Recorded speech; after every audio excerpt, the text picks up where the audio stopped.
Olá, galera! Hoje nós vamos falar sobre um livro. Dessa vez eu vou fugir um pouco do padrão das 3 questões e vou falar sobre o livro do Paul Veyne, Quando Nosso Mundo se Tornou Cristão. É um livro muito legal para quem quer entender um pouquinho do avanço do cristianismo no Império Romano, depois principalmente de Constantino, em 312, criar essa permissão, essa tolerância para os cristãos exercerem sua fé lá em Roma. Então hoje nós vamos falar um pouquinho sobre isso. Vem que vai ser muito interessante. Então, gente, esse livro vai ser muito relevante no sentido de nós pensarmos por que o mundo, num dado momento, esse mundo ocidental vai se tornar cristão. Vocês sabem que hoje ainda o cristianismo é a maior religião do mundo. Digo ainda, né, porque nós temos uma série de religiões que têm crescido. A ideia aqui é a gente pensar um pouquinho historicamente, por que esse cristianismo cresce tanto? E o Paul Veyne vai fazer um trabalho muito legal de pensar várias questões. Então, vocês sabem que Roma, no começo da história dela, ali era politeísta.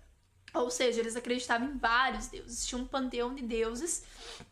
E aí, num dado momento, ali depois que Jesus morre, começa a crescer uma religião que era chamada de cristianismo e que se separava do judaísmo, né? Porque, em tese, gente, os cristãos também usam a Bíblia, que os judeus usam. Só que os judeus, eles ficam só com o Antigo Testamento, que é a Torá, e os cristãos utilizam o Novo Testamento, que daí contaria a história de Jesus e dos apóstolos que vêm depois de Jesus. E aí, num dado momento, os judeus vão se dividir, vão sair e vão se separar desse novo grupo que surge, que são os cristãos. Esses cristãos vão começar a pregar para o que eles chamavam de gentios. Então, esses gentios, que eram os não cristãos, os não judeus, eles começam a aceitar essa fé e de maneira muito louca. Esse cristianismo vai crescendo, crescendo, crescendo e ganhando tanta força que de religião perseguida pelo Império Romano, ela passa para religião oficial. Então é muito louco mesmo a gente pensar como que uma religião que no começo era de pobres, de pessoas marginalizadas, se torna religião no Império. O Paul Veyne vai dizer que foi graças ao Constantino, que em 312 vai permitir, né, o culto religioso cristão e vai trazer para si também essa religiosidade. Ele vai dizer que foi por conta do Constantino que o cristianismo deixou de ser uma seita e passou a ser uma religião grande e importante e que foi ganhando peso e força. Então, para quem não sabe, o Constantino, segundo a gente tem algumas documentações, ele teria, pelo menos é o que ele diz, né, visto num sonho uma mensagem de uma cruz dizendo que esse deus cristão iria fazer ele ganhar uma guerra. Ele acaba utilizando esse símbolo lá nos escudos e ganha a guerra. Quando ele ganha essa guerra, ele se converte ao cristianismo. Eu faço entre aspas porque tem toda uma discussão se ele realmente se converte ao cristianismo ou ele se torna cristão por questões de interesses políticos. O Paul Veyne, ele vai dizer que basicamente o Constantino ele vai se converter ao cristianismo porque ele entende que o cristianismo vai se tornar uma religião grande, já está importante dentro do império. E ele quer ser um imperador grande, ele quer ser alguém importante, ele quer realmente marcar a geração dele. Então, para isso, ele escolhe o cristianismo como pano de fundo. Claro que ele vai fazer uma série de outras coisas que a gente vai ver agora. Mas, de maneira geral, a gente pode entender que sim, o Constantino ele vai se converter, né? Se foi verdadeiro ou não, a gente não sabe, mas ele vai se converter a esse cristianismo e por conta disso, o cristianismo vai ganhar cada vez mais força até depois se tornar religião oficial. A questão, gente, é que o Constantino, quando ele se converte ao cristianismo, ele não começa a perseguir os que depois passam a ser chamados de pagãos por conta da sua religiosidade. Ele vai começar, de maneira muito inteligente, a desmerecer a outra religião. Então ele não proíbe e ele não necessariamente diz que o cristianismo é a religião oficial, tá? Só o Teodósio vai fazer isso depois. O que ele faz justamente começar a privilegiar o cristianismo. Isso é muito interessante, gente, porque se ele tivesse imposto o cristianismo nesse momento e começado a combater o paganismo, possivelmente o cristianismo, segundo a visão do Paul Veyne, né, tô falando sempre sobre o livro, segundo o Paul Veyne, essa religião não teria crescido tanto, porque daí eles teriam tido um enfrentamento muito forte. Porque num primeiro momento, gente, vocês sabem, o cristianismo foi muito combatido, ele foi perseguido. Só que com o tempo, o cristianismo foi crescendo tanto que os reis, como é o caso do Constantino, perceberam que seria mais interessante se adaptar a ele e não lutar contra ele. Então, a galera, inclusive, do Estado lá, da burocracia, as pessoas que trabalhavam pro Estado, começaram a perceber que era mais interessante fazer parte disso também, do que ser pagão. Então, aos poucos, eles vão incorporando essa religião no Estado. Só que o que o Poveni vai dizer é que, de maneira muito sábia, o Constantino ele não vai combater na maior cara dura ali o paganismo. Ele vai começar a desmerecer, falando que o paganismo é coisa de gente burra, que não faz sentido. Só que ele mesmo não vai dizer que a pessoa tem que ser cristã, ele não vai impor isso como o imperador, certo?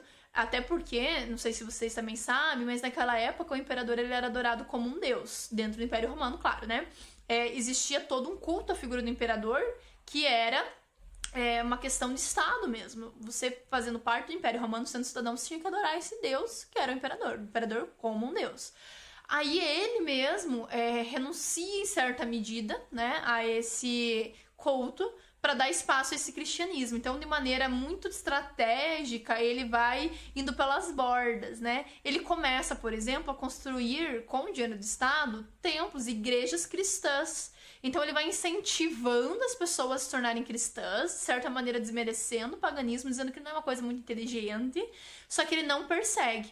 Porque, segundo Paul Vane, se ele tivesse perseguido, provavelmente o cristianismo não teria conseguido alcançar a magnitude que ele alcançou. Justamente porque daí sim ele teria causado um atrito muito grande e talvez naquele momento o cristianismo não estivesse pronto para isso. Aí, claro, à medida que ele vai crescendo, vai ficando cada vez mais difícil de combatê-lo, caso fosse o desejo do imperador. Era interessante, gente, com relação ao Constantino, é que ele usava aquela estratégia da psicologia, sabe? Não coma isso, você fala porque você quer que a pessoa coma. Ele dizia assim, ó, por exemplo, a frase que ele usava: se querem se danar, estão livres para fazê-lo. Né? Você quer ter essa religião pagã, louca aí, que faz sacrifício de animais, tranquilinho. Só que estejam conscientes de que isso não vai ser bom. Querem ir pro inferno, querem morrer, não querem ter salvação? Beleza, escolha de vocês. Ué, se já usa um argumento nesse aí, não tem nem o que ver, né, gente? Você já tá dizendo a pessoa que ela vai pro inferno, opa. Então eles começam a usar esse recurso, assim, né, de tentar usar uma propaganda negativa aqui do paganismo pra ver se rola. Eles não necessariamente atacam o paganismo, porque ele sabia que uma guerra civil, um negócio interno louco lá não ia dar certo. Uma briga por poder não ia dar certo entre as religiões. Então era mais fácil ficar de boa, agindo com cautela e usando esse discurso de desmerecer a religião do outro. E não necessariamente atacar. Como vocês sabem, existia então o culto à figura do imperador. Era um culto religioso que acontecia no Império Romano. O Constantino, de maneira também muito sábia, ele não vai tirar esse tipo de comemoração, mas ele vai pedir que não sejam feitos os sacrifícios de animais que eram feitos nesses rituais. Então ele vai tentar equilibrar as duas questões religiosas, justamente com medo de que acontecesse uma guerra interna. E ele também vai começar a desobrigar as pessoas a participarem dos rituais religiosos no Estado, aquilo que dizia respeito ao Estado, que ele usava a religiosidade ali em torno da figura do imperador, as pessoas já não seriam mais obrigadas a fazer esse tipo de culto. As pessoas que eram funcionárias do Estado, porque antes isso acontecia. Agora já não. Então, aos poucos, ele vai tentando tirar esse paganismo, que eles consideram como paganismo, de dentro do Império Romano. Para encerrar, então, essa primeira análise do Constantino, o Paul Vane vai dizer o seguinte, no texto dele ele diz o seguinte: para aquele que pretendia ser um grande imperador, havia necessidade de um Deus grande. E agora a gente vai para a segunda parte, que é tentar entender justamente por que esse cristianismo tocou tanto o coração das pessoas. No primeiro momento a gente entendeu que o rei, o imperador no caso, acaba sendo comovido em certa medida e acaba se convertendo. Comovido entre aspas, né, gente? E agora a gente vai entender por que o povo aceita essa mensagem, segundo o texto do Paul Vane, muito em função de ser um Deus grande. E para o Constantino, como um líder político, seria interessante ter esse Deus grande do seu lado, inclusive falando em nome dele. Uma questão que o Paul Vane vai discutir bastante, gente, é por que o cristianismo foi uma mensagem que tocou tantas pessoas, chegou tanto no coração das pessoas, fez com que elas realmente aderissem a ela. Primeiro, ele vai entender que paganismo, a religião dos romanos anteriormente, era uma religião muito ritualística, ou seja, você fazia isso e aquilo, cultuava os antepassados, dava conta de enaltecer e adorar determinados deuses, beleza. Era muito ritual. Já na visão do Paul Vane, das pessoas da época, né, como ele vai averiguar, se tem a sensação de que o cristianismo é uma religião onde o Deus está mais próximo das pessoas. Primeiro de tudo, gente, é óbvio que o Deus cristão ele era muito diferente dos deuses romanos, gregos, da antiguidade toda, dos egípcios, mesopotâmicos, porque ele era um Deus que tinha um relacionamento pessoal com os seus fiéis, que é uma grande diferença aí em termos de religiosidade da antiguidade.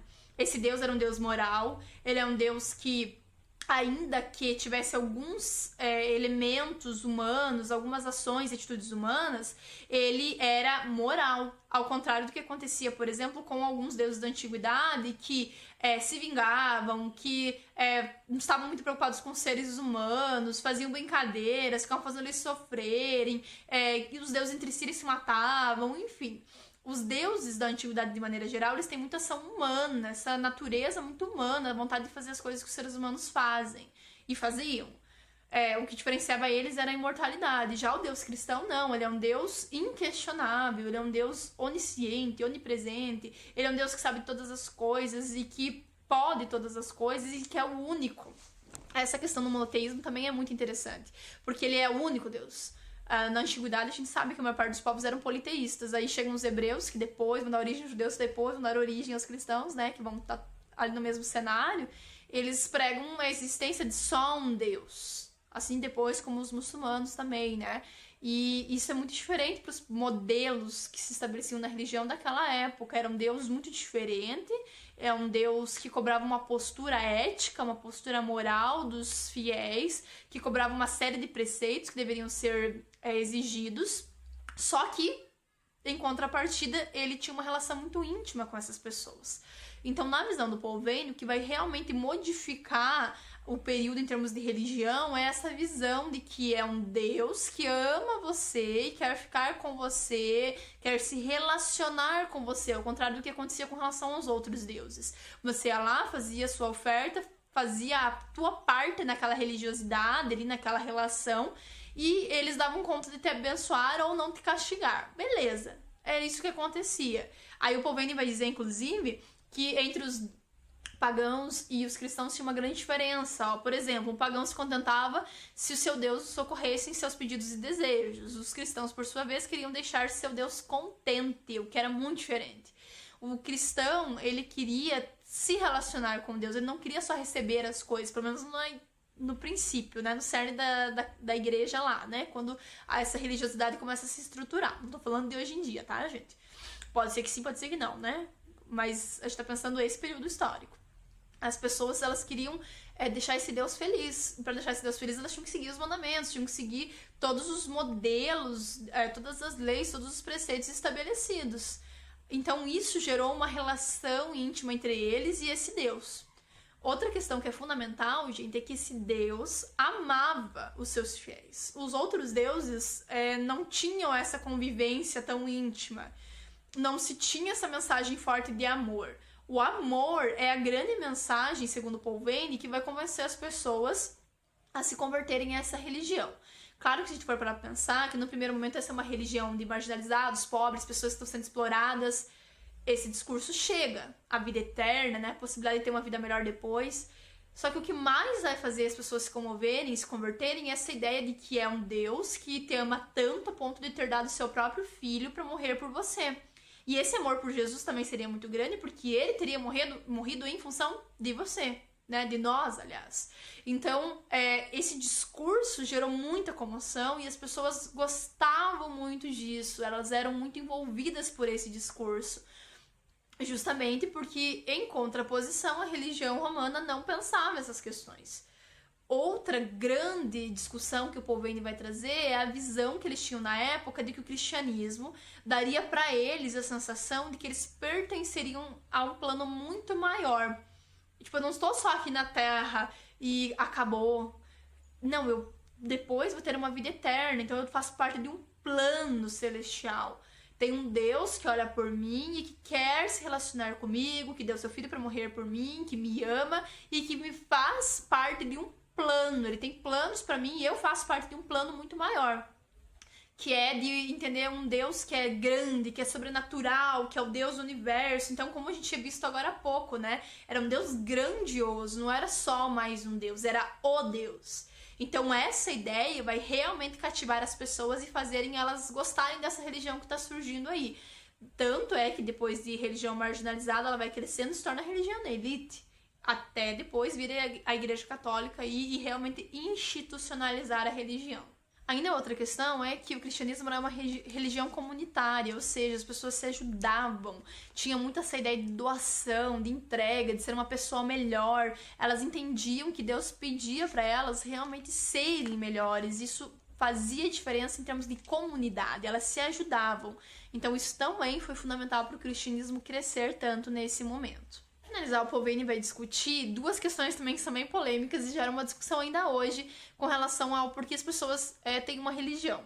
Primeiro, será que a ideia de vida eterna que realmente convencia as pessoas a se converterem? Ele vai dizer que possivelmente uma questão tão distante, considerando que a gente não tem realmente dimensão e certeza do que acontece depois da morte, seria difícil que as pessoas realmente se convertessem por conta disso. E a outra questão seria, as pessoas tinham medo de ir pro inferno e por isso se convertiam? Ele vai dizer que, na verdade, essa ideia do inferno assusta mais do que aproxima, porque faz as pessoas pensarem num Deus ruim, não num Deus bom. Então, na visão dele, não é o medo do inferno que faz as pessoas se converterem ao cristianismo lá no período da história de Roma ainda. Mas, pelo contrário, o amor. Não é um medo, mas o amor que aproxima as pessoas do cristianismo e faz elas se converterem. Esse amor que elas não tinham com relação aos seus deuses, porque eles se preocupavam só com eles mesmos, segundo o que cria-se naquele tempo, claro. Então, esse Deus que quer um relacionamento comigo, que me ama, que deu seu filho por mim e que quer que eu faça parte de um plano cósmico muito maior do que a filosofia ou a religião politeísta pode me dar, era realmente o que fez as pessoas começarem a se converter a esse cristianismo que foi ganhando cada vez mais força até se tornar mais ou menos o que hoje a gente tem aí, né? A maior religião do mundo.